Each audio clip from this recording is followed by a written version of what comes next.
मित्रहो नमस्कार. एका नवीन राजकीय व्हिडिओमध्ये तुम्हा सर्वांचं पुन्हा एकदा स्वागत. पुण्याच्या राजकीय वर्तुळात सध्या एकच चर्चा धुमाकूळ घालत आहे. काका पुतण्या पुन्हा एकत्र येणार का? अजित पवार आणि शरद पवारांची फाटलेली आणि तुटलेली वाट पुन्हा जुळणार का? कॉफी हाऊसपासून मंत्रालयापर्यंत, कार्यकर्त्यांपासून नेत्यांपर्यंत हा एकच सवाल विचारला जातो. ही एक पसरवलेली अफवा आहे का की त्या दृष्टीने प्रयत्न केले जात आहेत? खरोखरच राजकारणात कमबॅकचा मोठा ट्विस्ट येणार आहे का? सध्याची राजकीय गणितं काय सांगतात? दोन्ही राष्ट्रवादी पक्षांची गरज काय आहे? आणि जर हे दोघे एकत्र आले तर महाराष्ट्राच्या राजकारणात नेमका भूकंप होणार का की नव्या समीकरणांना वाट मिळणार? या सर्व विषयांवर आजची आपली चर्चा राहणार आहे. आजच्या व्हिडिओमध्ये आपण चर्चा करणार आहोत दोन्ही राष्ट्रवादी एकत्र येण्याच्या मागच्या चर्चेमागचं सत्य, शक्यता आणि राजकीय वास्तव. त्यामुळे व्हिडिओ शेवटपर्यंत पहा, कारण शेवटी आहे एक खास राजकीय अंदाज. आणि हो, तुम्हाला या एकूणच परिस्थितीवर काय वाटतं त्याविषयीसुद्धा व्यक्त व्हायला विसरू नका. मित्र, आजच्या व्हिडिओला सुरुवात करूया. काही दिवसांपूर्वी नगरपरिषद नगरपंचायतीच्या निवडणुकांमध्ये अनेक धक्कादायक निकाल लागले. त्यामध्ये महाविकास आघाडीचा सुपडा साफ झाला आणि पुन्हा एकदा भाजप मोठा पक्ष ठरला. भाजपच्या महायुतीतील घटक पक्ष असलेले शिंदेसेना आणि अजित पवार गट यांनीसुद्धा त्यांचा राजकीय फायदा भाजपच्या खांद्याच्या जोरावर करून घेतला. दुसरीकडे महाविकास आघाडीतील काँग्रेस पक्षाची कामगिरी त्या मानाने चांगली राहिली. 38 जागी काँग्रेसनं विजय मिळवला. मात्र उद्धव ठाकरे गट आणि शरद पवार गट यांची कामगिरी फारच सुमार झाली, टुकार झाली म्हणता येईल आपल्या ग्रामीण भाषेत.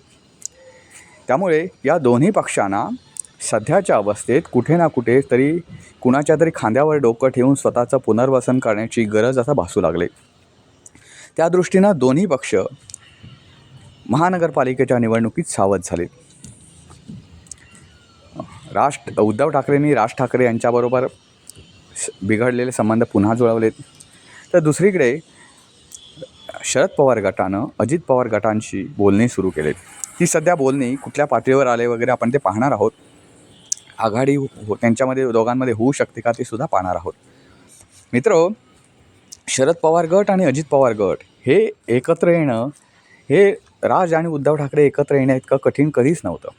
कारण तुम्हाला माहिती असेल 2019 साली ज्यावेळी अजित पवारांनी अचानक बंड करून भाजपच्या गोटामध्ये ते सामील झाले आणि महत्त्वाचं म्हणजे पहाटेचा शपथविधी झाला, त्यावेळी तुम्हाला आठवत असेल ते एवढा मोठा शपथविधीचा मोठा ट्विस्ट भाजपने निर्माण केला अजित पवार गटाच्या सहकार्यानं. पण प्रत्यक्षात बार एवढा फुसका ठरला आणि नंतर कळलं की यामागे पवारांचा पॉवर प्ले होता. हे सगळं अलीकडचंच राजकारण आहे जे कोणीही विसरलेलं नाही. त्यामुळे आताच्या घडीला ज्यावेळी काही दिवसांपूर्वी, काही वर्षांपूर्वी पुन्हा अजित पवार भाजपच्या गोटात सामील झाले, त्यावेळीसुद्धा महाराष्ट्रात अशीच चर्चा होती की शरद पवारांनी अजित पवारांना मुद्दामून तिथे सोडून दिले.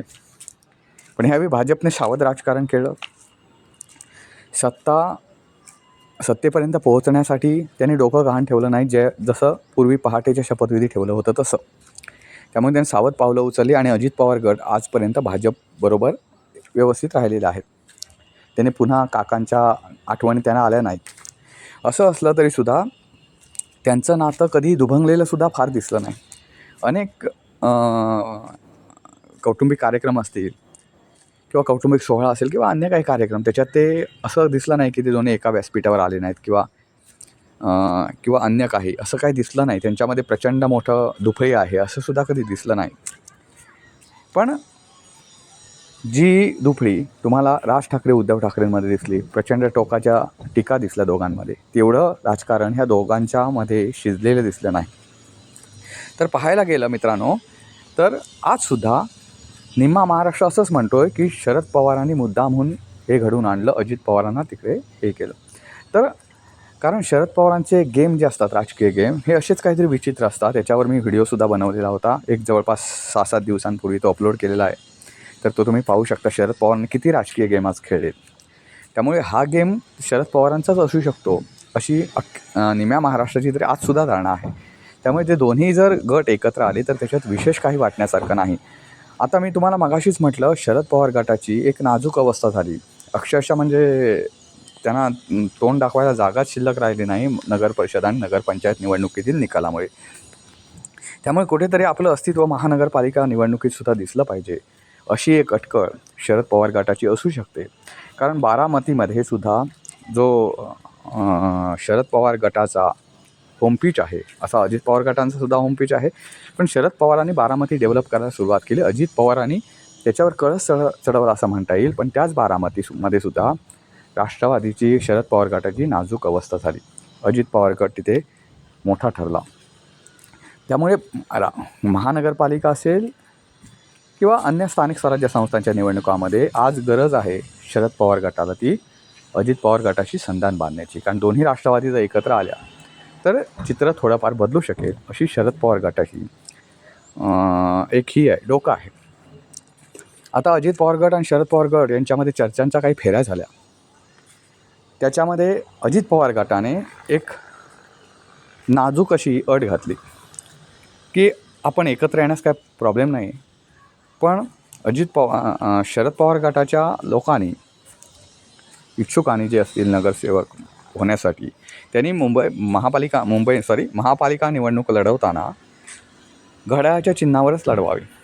आता हे अजित पवारांचा मेंदू किती छोटा आहे हे तुम्हाला या गोष्टीवरून कळून येईल. कारण त्यांनी ही अट ज्यांच्यासमोर ठेवली ते शरद पवारांचं बोट धरून अनेक लोक राजकारणात आलेले आहेत आणि ती अजित पवारांपेक्षा सिनियर आहेत.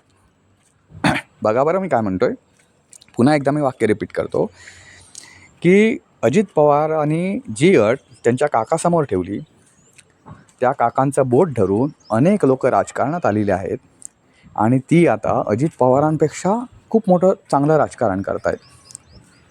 त्याच काकांसमोर अजित पवारांनी अशी एक क्षुल्लक अट घालावी आणि आपलं राजकीय काय म्हणतात ते राजकीय आपण खूप बिलंदर आहोत असं दाखवावं, ही त्यांच्यासाठी खूप मोठी चूक म्हणावी लागेल. कारण अजित पवारांचा डाव जो आहे तो शरद पवारांच्या एखाद्या कार्यकर्त्याच्या सुद्धा लक्षात येईल की शरद पवार गटाच्या कार्यकर्त्यांनी निवडणूक जर घड्याळ चिन्हावर लढवली, याचा अर्थच असा झाला की सगळी जी काही उद्या सत्ता वगैरे येईल, सगळ्या ज्या जागा येईल त्या अजित पवार गटाच्या धरल्या जातील, शरद पवार गटाच्या धरल्या जाणार नाही. उलट अजित पवार गटाचं तिथे फार मोठ्या प्रमाणावर प्रस्थ वाढेल आणि अजित पवार गटांनाच AB फॉर्म द्यावा लागेल. हे महत्त्वाचं.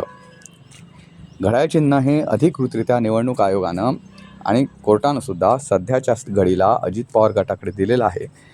त्यामुळे राष्ट्रवादी शरद पवार गटाकडून जे उमेदवार दिले जातील आणि अजित पवार यांच्या म्हणण्याप्रमाणे त्यांना घड्याळ चिन्हावर लढायचं असेल तर अजित पवार गटाचाच AB फॉर्म द्यावा लागेल, तेव्हाच त्यांना राष्ट्रवादीचं घड्याळ चिन्ह मिळू शकतं. याचा मिनिंगच सरळ असा होतो की जे राष्ट्रवादी शरद पवार गटाचे निवडून येऊ देत की अजित पवार गटाचे निवडून येऊ देत, ते सगळे जे बळ आहे संख्याबळ, ते अजित पवार गटाचंच संख्याबळ धरलं जाईल. हे न कळणे इतकं शरद पवार दूधखुळे नाहीत, हे अजित पवार गटाने जाणून घ्यायला होतं आणि अपेक्षेप्रमाणे शरद पवार गटानं याच्यासाठी नकार दिला. परिस्थिती अशी झाली मित्रांनो की शरद पवार गटाला आज तरी राजकीय पुनर्वसनाची गरज आहे. कारण राष्ट्रवादी जो पक्ष आहे तो कधीसुद्धा सत्तेशिवाय राहू शकत नाही. त्याच्यातले महाबिलंदर जे पदाधिकारी आहेत ते सुद्धा सत्तेशिवाय फार काळ राहू शकत नाहीत. आता अजित पवार गटामध्ये अनेक लोक आलेले आहेत जे शरद पवारांशी एकनिष्ठ होते, शरद पवारांना मानणारे होते, त्यांच्याशी एकनिष्ठ राहण्याच्या अनेकांनी शपथासुद्धा घेतल्या होत्या. ते अजित पवारांसोबत का गेले? कारण त्यांचा एक स्वच्छ विचार असा आहे की शरद पवारांचं वय सध्या वाढत चाललेलं आहे. अतिशय म्हणजे त्यांना सध्या धड चालतासुद्धा येत नाही. त्यामुळे ते आणखी किती वर्ष राजकारणात राहतील हा एक विचार करण्यासारखा आहे. त्यामुळे पुढच्या काळात जर आपण काय करायला गेलो आपलं पुनर्वसन, तर ते पुनर्वसन होईल की नाही माहिती नाही. त्यामुळे छगन भुजबळ असेल, प्रफुल्ल पटेल असेल, हे शरद पवारांचे एकेकाळचे उजवे हात जे होते त्यांनीसुद्धा शरद पवार गटाला सोडणं पसंत केलं. दुसरीकडे ह्या पुण्याच्या राजकारणामध्ये आपण बोलायचं झालं तर अजित पवार गट आणि शरद पवार गट हे एकत्र येणार, हे शरद पवार गटाचे शहराध्यक्ष असलेल्या प्रशांत जगताप यांना काही रुचलं नाही. त्यांचं म्हणणं असं होतं की वारंवार ज्या राजकारण्यांच्या भूमिका बदलतात त्यामुळे आपल्यासारखा सामान्य कार्यकर्ता घुसमटला जातो. आम्ही कोणती भूमिका घेऊन लोकांसमोर जायचं असा त्यांचा साधासुद्धा प्रश्न आहे. नगरपरिषद नुकत्याच निवडणुका झाल्या, नगरपरिषद नगरपंचायतीमध्ये त्याच्यामध्ये एकमेकांविरोधात आपण अतिशय आरोप केले आणि त्याच आरोपांना आता बाजूला सारून त्यांच्याशी दोस्ती करायची आणि महानगरपालिकेत स्वतःचा रंगरूप बदलायचं, स्वतःच्या भूमिका बदलायच्या आणि नवीन भूमिका घेऊन कार्यकर्त्यांसमोर जायचं, मतदारांसमोर जायचं, हे त्यांना न रुचल्यामुळे त्यांनी नुकताच काँग्रेसमध्ये प्रवेश केला. असं म्हटलं जातं की त्यांना दोन्ही शिवसेनेच्या ऑफर होत्या, पण त्या ऑफर धुडकावून त्यांनी काँग्रेसमध्ये प्रवेश केला. त्यांच्या म्हणण्यानुसार काँग्रेसमध्ये त्यांनी कोणत्याही आमिषाला बळी पडले नाहीत किंवा त्यांना कोणतं पद हवं आहे म्हणून ते काँग्रेसमध्ये गेलेले नाहीत. त्यांना काँग्रेस वाढवायची आहे आणि त्यांना काँग्रेसनं आयत्यावी स्थान दिलं, त्याच्याबद्दल त्यांनी काँग्रेसचे आभार मानले. काँग्रेसची विचारधारा ही आपल्या विचारधारेशी सुसंगत असल्यामुळे, जुळत असल्यामुळे आपण काँग्रेसचा मार्ग पत्करला. अन्यथा शिवसेनेचे सुद्धा ऑफर आपल्याकडे होत्या, पण आपण फक्त ऑफर घेणं किंवा आपलं राजकीय पुनर्वसन करणं याच्यासाठी आपण काँग्रेसमध्ये आलेलो नाही आहोत, असं त्यांनी सुरुवातीला स्पष्ट केलेलं आहे. पण मित्रहो, उद्या अजित पवार, आता सध्याची परिस्थिती अशी आहे की अजित पवार गट आणि शरद पवार गट यांची बोलणी सध्या तरी फिसकटलेल्या अवस्थेत आहेत. पुढच्या काही दिवसात ती होतील की नाही माहिती नाही, पण महानगरपालिका निवडणुकीत एकत्र लढायचं असं ठरणार असेल त्यांच्या दोघांचं तर फार कमी अवधी आहे. आज किंवा जास्तीत जास्त उद्यापर्यंत ही बोलणी होऊन दोघांचीही उमेदवारी लिस्ट जाहीर करणं हे दोघांपुढे क्रमप्राप्त आहे. कारण चर्चा झाली, दोघांनी एकत्र येण्याचं ठरवलं की जागा वाटप होतं. जागा वाटपानंतर त्या पक्षाचं काम सुरू होतं की त्या पक्षानं ज्या जागा मिळाल्या त्या ठिकाणी उमेदवार शोधणं हे काम सुरू होतं. याला खूप वेळ लागतो, कारण अलीकडच्या काळात तुम्ही पाहिलं असेल की राजकारणामध्ये प्रत्येक पक्ष हा इंटरव्ह्यू घेऊन तिथे उमेदवार ठरवत असतो. त्यामुळे हे सगळं करणं हे कमी कालावधीत होणं खूप अशक्य आहे. त्यानंतर प्रचार यंत्रणा राबवणं, कारण प्रचार करणं हे सुद्धा महत्त्वाचं आहे. प्रचाराला पण फार कमी दिवस असतात, प्रत्येक ठिकाणी पोहोचणं हे खूप गरजेचं असतं. त्यामुळे या गोष्टी आज जर झाल्या नाहीत तर उद्यापर्यंत होणं गरजेचं आहे. पण सध्याच्या अवस्थेत असं दिसतं आहे की या दोघांच्यातली बोलणी जी आहे ती फिसकटलेली आहेत आणि ती बोलणी फिसकटल्यामुळे प्रशांत जगतापांचं एकच म्हणणं होतं, ज्याने शरद पवार गटाची साथ सोडली, त्यांचं एकच म्हणणं होतं की अजित पवार गटाशी युती करू नये. आता ती जर चर्चा फिसकटली तर या संपूर्ण ट्विस्टमध्ये प्रशांत जगताप यांचा नाहक बळी गेल्याचं आपल्याला दिसून येईल. दुसरीकडे मनसेनेसुद्धा शरद पवार गटामध्ये किंवा महाविकास आघाडीमध्ये सामील होण्याची तयारी दर्शवली. पुण्यामध्ये, हा फक्त विषय पुण्यापुरता आहे, पुण्यामध्ये जर महाविकास आघाडीतले तिन्ही घटक पक्ष एकत्र येण्यास उत्सुक असतील भाजपला संपवण्यासाठी, तर मनसेसुद्धा महाविकास आघाडीमध्ये येण्यास तयार आहे, अशी तिथल्या शहराध्यक्षांसह इतर पदाधिकाऱ्यांनी दिलेली प्रतिक्रिया आहे. त्यामुळे पुण्यामध्ये सत्ता काबीज करण्यासाठी मोठा ट्विस्ट येताना दिसतोय. कारण तुम्हाला माहिती असेल राष्ट्रवादीसाठी मुंबई हे स्वप्न असलं तर ते स्वप्नवत वाटणारं स्वप्न आहे. कारण मुंबईमध्ये राष्ट्रवादीचा फार मोठा वर्चस्व नाही आहे.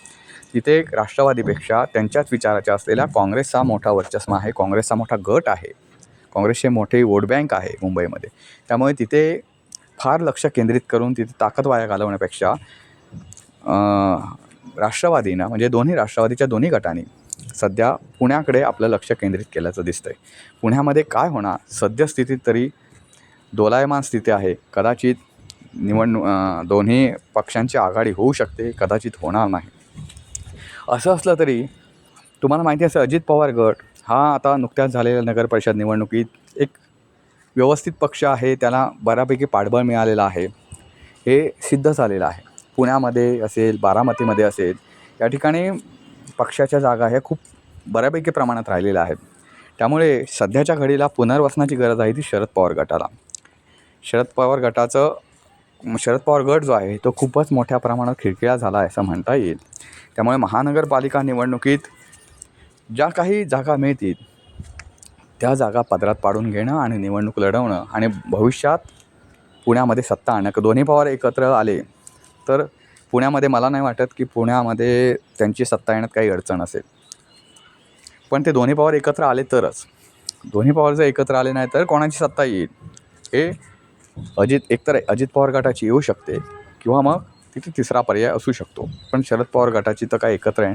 शरद पवार गटाची स्वबळावर सत्ता येणं पुण्यामध्ये आणि सध्याच्या वातावरणात तरी शक्य दिसत नाही. दुसरं एक महत्त्वाचं गोष्ट म्हणजे शरद पवार गटाची नगरपरिषद नगरपंचायत निवडणुकीतील निकालामुळे बार्गेनिंग पॉवर जे आहे ते खूप मोठ्या प्रमाणात कमी झालेलं आहे. तुम्हाला माहिती नसेल, मुंबई महानगरपालिकेच्या निवडणुकीमध्ये मनसे आणि उद्धव सेना एकत्र आल्यानंतर शरद पवार गटसुद्धा त्यांच्यामध्ये जाण्यास तयार होता. पण फक्त 11 जागांवर त्यांची बोळवण करण्यात आली आणि तीसुद्धा उद्धव सेनेनं केली. हे महत्त्वाचं.